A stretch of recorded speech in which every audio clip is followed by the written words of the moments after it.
सबसे पहले तो हमें ये पार्टी एक साबित कर रही है और पॉलिटिकल प्रोसेस से साबित कर रहा है कि लोगों को अब जेंडर से मावरा भी देखा जा रहा है। दे आर सेइंग कि it is in your brain not in your gender. और नंबर 2 साथ में ये बताया जा रहा है कि ट्रांसजेंडर अफराद के जो मसाइल हैं उन मसाइल का हल एक सियासी तरीके से दिया जा सकता है। इसलिए आप पॉलिटिकल पार्टीज़ का हिस्सा बने और पॉलिटिकल पार्टीज़ का हिस्सा बन के पॉलिटिकल प्रोसेस के ज़रिए अपने प्रॉब्लम्स को सॉल्व करें। तादाद को हम 2 तरह से देख सकते हैं। एक हमारे पास वो आदाद व शुमार है जो नादरा की जानिब से दिए जाते हैं, उसका मतलब है कितने ख्वाजा सरा अफराद ने शनाख्ती कार्ड हासिल किए हैं ख्वाजा सरा के।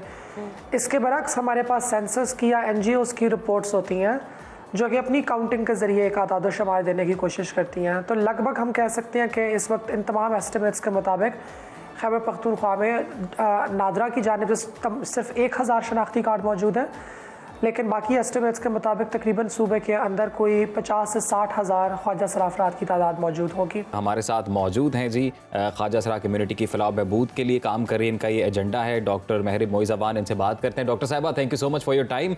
ये बताइएगा जी, सबसे पहले तो बहुत मुबारक आपको, पहली मरतबा किसी सियासी जमात ने ट्रांसजेंडर के लिए कोई बड़ा कदम उठाया है। आपके लिए कितने बड़े एजाज़ की बात है? मेरे लिए बहुत एजाज़ की बात है, क्योंकि खैबर पख्तूनख्वा के अंदर ही नहीं पूरे पाकिस्तान के अंदर अवामी नेशनल पार्टी की एक बहुत सिग्निफिकेंट हिस्ट्री रह चुकी है।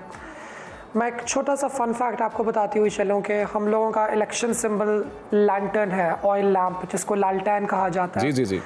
और मोहतरमा फातिमा जिन्ना जब अयूब खान के ख़िलाफ़ प्रेसिडेंशियल इलेक्शंस लड़ रही थी तो उनका इलेक्शन सिंबल भी लैंटर्न था, यानी कि लालटेन था। सही। तो इतनी एक सिग्निफिकेंट पॉलिटिकल हिस्ट्री के नीचे, इस अम्ब्रेला के नीचे आपको जगह मिलना, आपको पजीराई मिलना, आई थिंक ये किसी एजाज़ से कम की बात नहीं है। So I am very happy and I am very proud of myself. तो ये भी बताइएगा कि ANP जमात का इंतखाब क्यों किया आपने इस सौदे के लिए, या फिर आप ANP को भी क्रेडिट देती हैं? मैं बिल्कुल ANP को क्रेडिट देती हूँ, और ANP की एक जो हिस्ट्री रह चुकी है पाकिस्तान के अंदर, वो ब्रिटिश एरा से चलती आ रही है। उनकी शुरुआत होती है बरतानवी साम्राज्य की रेजिस्टेंस करने से, ताकि हम बड़े सग़ीर पाक हिंद के अंदर और ख़ुसूसी तौर पे खैबर पख्तूनख्वा के सूबे के अंदर आज़ादी ला सकें। और अनफॉर्चुनेटली क्योंकि हमारे मुल्क के अंदर एक ट्रेंड है कि जो मेन स्ट्रीम पोलिटिकल पार्टीज़ होती हैं, अगर उनकी चारों सूबों के अंदर रिप्रेजेंटेशन ना हो तो उनको अक्सर औक़ात मीडिया के ऊपर लाइमलाइट या कवरेज नहीं मिलती।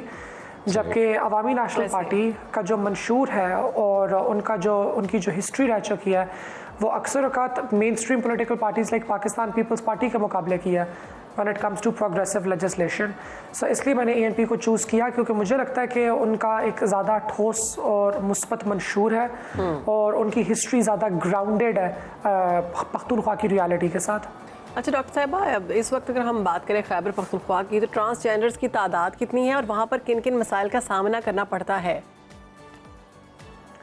देखिए, तादाद को हम 2 तरह से देख सकते हैं। एक हमारे पास वो आदाद व शुमार है जो नादरा की जानिब से दिए जाते हैं, उसका मतलब है कितने ख्वाजा सरा अफराद ने शनाख्ती कार्ड हासिल किए हैं ख्वाजा सरा के।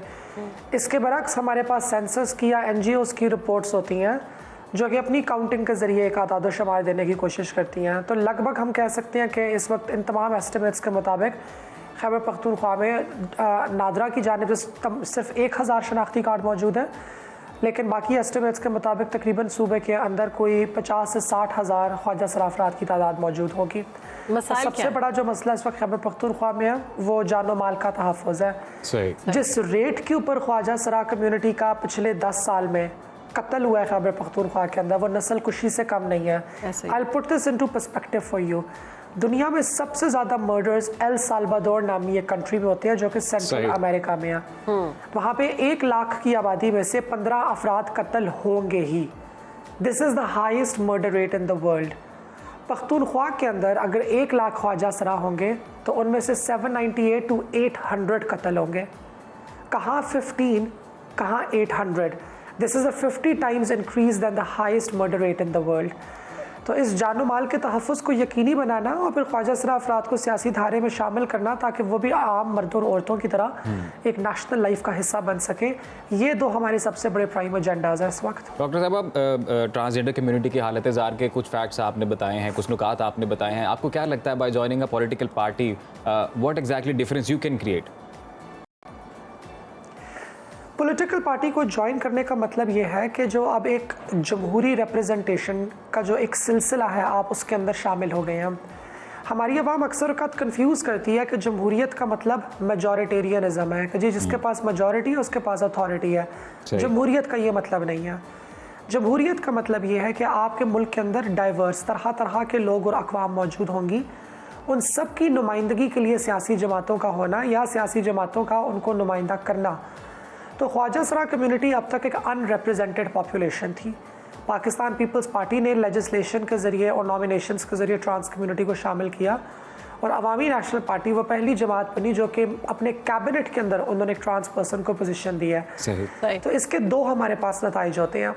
सबसे पहले तो हमें ये पार्टी एक साबित करी है और पॉलिटिकल प्रोसेस से साबित कर रहा है कि लोगों को अब जेंडर से मावरा भी देखा जा रहा है। दे आर सेइंग कि it is in your brain not in your gender. और नंबर 2 साथ में ये बताया जा रहा है कि ट्रांसजेंडर अफराद के जो मसाइल हैं उन मसाइल का हल एक सियासी तरीके से दिया जा सकता है। इसलिए आप पॉलिटिकल पार्टीज़ का हिस्सा बने और पॉलिटिकल पार्टीज़ का हिस्सा बन के पॉलिटिकल प्रोसेस के ज़रिए अपने प्रॉब्लम्स को सॉल्व करें। सो ये एक बहुत खुश आइन कदम है। अच्छा, ये और मुझे लगता है कि 10 साल के अंदर आप देखेंगे कि there will be a lot of changes. That's great. ये बताइएगा कि किन मुश्किलात का सामना करना पड़ा आपको यहाँ तक पहुँचने के लिए, अपनी जर्नी के बारे में कुछ बताइए। मेरे सबसे ज़्यादा जो चैलेंजिंग चीज़ मेरी लाइफ में रह चुकी है वो ये कि when we were growing up हमारे लिए कोई रोल मॉडल्स नहीं थे और हमारे पेरेंट्स के लिए भी कोई रोल मॉडल्स नहीं थे। तो अनफॉर्चुनेटली हमारी ज़ात को सीक्रेसी के अंदर रखा जाता था, एक पर्दे के अंदर, एक लबादे के अंदर। आपको एक जेंडर दे दिया जाता है जो कि नॉर्मली मेल जेंडर होता है कि बस अब तुमने इसी के अंदर प्रेजेंट करना है क्योंकि तुम्हारी मजबूरी है। क्योंकि हम लोगों को क्या कहेंगे, हम ख़ानदान वालों को क्या बताएंगे। अक्सर औक़ात आपकी हकीकत बयान करने के लिए आपके पास वो ज़बान तक नहीं होती। When I was growing up I remember कोई ट्रांस डॉक्टर नहीं थी, कोई लॉयर नहीं थी, तो हमें खुद अपने इमेजिनेशन के अंदर अपना एक फ्यूचर कंस्ट्रक्ट करना पड़ता था कि मैं मुस्तकबिल के अंदर कैसा दिखना चाहती हूँ ताकि हम उसकी तरफ कोशां हो सकें। आज जो बच्चियाँ हमारे पास ग्रो अप कर रही हैं उनके पास मिसालें मौजूद हैं, उनके पास रोल मॉडल्स मौजूद हैं and I think that is a very healthy shift. So जो मुझे सबसे बड़ी चेंज नज़र आती है अपनी चैलेंज के अंदर वो यही थी कि एक तख़य्युलाती ज़िंदगी हमने गुजारी है। सही वक्त बड़ा कम है। जाते जाते कहिएगा कि हालिया दिनों में आपने पंजाब में देखा होगा कि किस तरह से ख्वाजा सराओं ने हिम्मत के साथ और मुजाहरा किया और अपने जो लोग थे उनको लेके आए। इस सारे मामले को आप किस तरह से देखती हैं? देखिए, मैं ये समझती हूँ कि मुजाहरे और जो सियासी प्रोसेस है वो बादशाह खान के फ़लसफ़े के मुताबिक it should always be peaceful, वो अमन पसंद होना चाहिए। आपको कभी भी पुलिस ऑफिशियल से वेपन्स छीनने की कोशिश नहीं करनी चाहिए। तो खारिया के अंदर जो कुछ हुआ बहुत अनफॉर्चुनेट था और मैं दाद देती हूँ कि वहाँ की जो विक्टिम सपोर्ट ऑफिसर है उन्होंने एक कामयाब सालसी के जरिए, मीडिएशन के जरिए इस मसले को सॉर्ट आउट किया। बिल्कुल कामयाबी के साथ मसले को सॉर्ट आउट किया। डॉक्टर साहब, बड़ी माजरत के साथ वक्त की किले तक जाते जाते बस वन लाइनर अगर आप बता दें कि आप लोग तो बहुत क्लियर हैं अपने मकासद के बारे में कि क्या करना है, क्या करना चाह रहे हैं आप, बाकी सोसाइटी के लिए कोई मैसेज के what other members of the society should do, वो कैसे कंट्रीब्यूट कर सकते हैं आपके कॉज में? मैं बस 2-4 जुमलों के अंदर ये कहना चाहूँगी कि खुदा का बनाया हुआ बागीचा सिर्फ उसके अंदर एक तरह का फूल नहीं होता, उसके अंदर बेशतर तरह के फूल होते हैं और ये कुदरत का हुस्न है कि हम डाइवर्सिटी को एम्ब्रेस करें इससे डरने के बजाय। बिल्कुल ठीक है, बहुत शुक्रिया आपका, बहुत शुक्रिया जी। मोइज़ साहिबा हमारे साथ मौजूद थी और उनकी जानिब से कहना था कि बढ़ चढ़ कर आगे काम करेंगे और कोशिश करें कि सारे मिलजुल कर एक साथ रहें।